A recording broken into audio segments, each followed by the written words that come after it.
അമേരിക്കയിലെ ലോസ് ഏഞ്ചൽസിലും കാലിഫോർണിയയിലും കാട്ടുതീ കൂടുതൽ ഭാഗങ്ങളിലേക്ക് പടരുന്നു.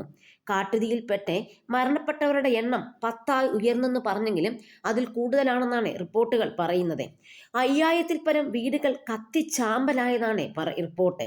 5700 കോടി ഡോളറിന്റെ നഷ്ടമുണ്ടാക്കിയെന്നും പറയുന്നു. മേഖലകളിൽ നിന്ന് 1.5 ലക്ഷത്തോളം പേരെ ഒഴിപ്പിച്ചിട്ടുമുണ്ട്. തീയിൽ നശിച്ച വീടുകളുടെയും കെട്ടിടങ്ങളുടെയും പുനർനിർമ്മാണ ചെലവ് സർക്കാർ വഹിക്കുമെന്ന് പ്രസിഡന്റ് ജോ ബൈഡൻ അറിയിച്ചു. അടിയന്തര സാഹചര്യം കണക്കിലെടുത്ത് ഇറ്റലിയിലേക്കുള്ള യാത്ര ബൈഡൻ റദ്ദാക്കിയിരുന്നു. കാട്ടുതീ ദുരന്തത്തെ മഹാദുരന്തമായിട്ടാണ് പ്രഖ്യാപിക്കുന്നത്. ആളിപ്പടരുന്ന കാട്ടുതീ നിയന്ത്രണ വിധേയമാക്കാനുള്ള ശ്രമങ്ങളൊക്കെ വിഫലമായിരിക്കുകയാണ്.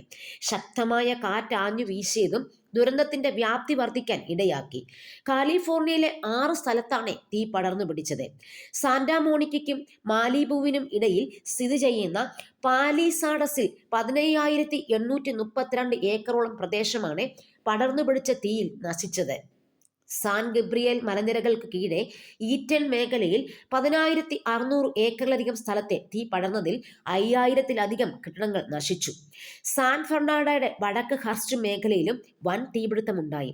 850 ഏക്കറോളമാണ് ഇവിടെ കത്തി നശിച്ചത്. വുഡ്ലി പാർക്കിന് സമീപത്തും വെഞ്ചുറ കൗണ്ടിലെ ഒലിവാസിലും ആക്ടൺ പ്രദേശത്തെ ലിഡിയ മേഖലയിലും ഹോളിവുഡ് ഹിൽസിലും തീപിടുത്തമുണ്ടായി.